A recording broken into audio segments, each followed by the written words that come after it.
Hello, I'm reporter Nick Van Hees from the Wabash Plain Dealer, bringing you tomorrow's headlines.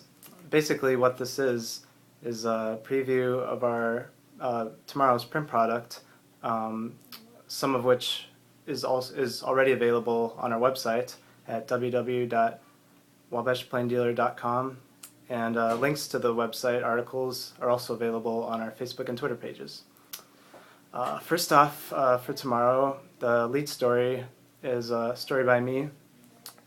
I attended the Wabash County Commissioners meeting this morning, and Tricia Haynes, the chairperson of Against Alcohol, Controlled Substances, and Tobacco in Our Neighborhoods, was at the meeting, and the Wabash County Commissioners approved a $25,000 grant that she received from a state grant that she received from the Government Commission for a Drug-Free Indiana to be used for local Wabash County programs that fight drug and alcohol abuse. Next up, our centerpiece story is from reporter Eric Seaman.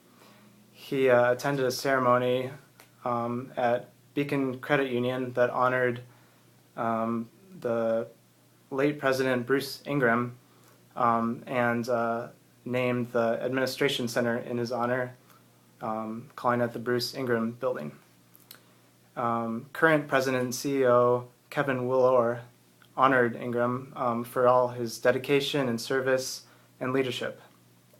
And Ingram died this past April 13th and was president for a long time, president from 1981 to 2012.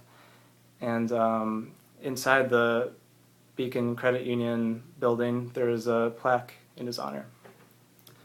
Our next story also comes from reporter Eric Seaman, who looked at an appeal which was just filed last Wednesday by the Indiana Attorney General's office, in which Attorney General Greg Zoller announced that he will seek $131,200,000 in compensation, which is quite a bit more than the $68.4 million awarded him from the arbitration panel. And the money is to go towards offsetting costs of smoking. And the decision will come at a later date on whether his new amount of $131.2 million will be approved or not. But either way, the money is expected next April. Eric spoke with Wabash County Tobacco-Free Coalition Director Dan Gray about how this issue affects Wabash. And Gray said that it's important because, just of the amounts of tobacco ads that are targeted towards this community, but also gave some good news to those who oppose tobacco usage. Apparently, the percent of Wabash County tobacco users is down from 30% to 19.9%. Our next story is about the student matinee today at the Honeywell Center, and it was written by me. I went over and basically the Honeywell Foundation Outreach Program puts on theater performances a few times a year based on children's books that the children are reading in the classrooms, and then they get a theater version of the books. I spoke with outreach manager Teresa Galley, and she said that it's special because some of these kids have never even been to a theater performance at the Honeywell Center before.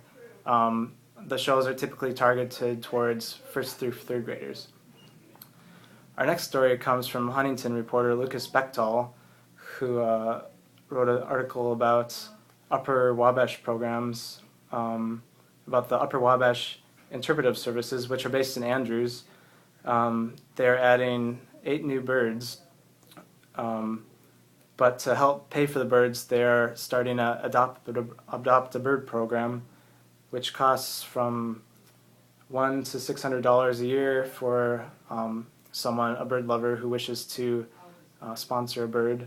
And the payment covers treatment, food, and upkeep for the birds. In response, the the giver will get quarterly updates on the bird and also a photo of the bird. So if you love birds, you should check that out. Next story is from A3 story from our third page of the newspaper about a choir concert at the Wabash Middle School auditorium. The sixth grade Wabash choir and then also another concert from the seventh and eighth grade choir will be singing mostly a few traditional Christmas carols, but mostly contemporary ones, such as Peppermint Winter in Flanders Fields, The Bells of Christmas Medley, I Want a Hippopotamus for Christmas, and A Perfect Winter Day. The concerts will be Tuesday at 7 p.m. in the middle school auditorium. Lead story on our sports page is brought to you from sports reporter Justin Shockey, who previewed the Northfield girls basketball team and also kind of gave a little preview into their upcoming matchup with Taylor Monday evening. The team currently has a record of 3-3. The game is tonight at 6 p.m. And Justin got a few comments from head coach Jeff Salmon, who this is his first year as coach. He talked a little bit about the Taylor Titans, who they're playing. The Titans are 2-4, but Salmon said they've played a lot of good teams and are a scrappy, young, and talented team, so he expects it to be a tough matchup. Salmon gave Justin a few keys to victory for Northfield, including forcing the Titans to take perimeter shots and to rebound efficiently. That's all I have for updates. As you probably know, it's pretty cold outside, so stay warm and stay informed. Thanks.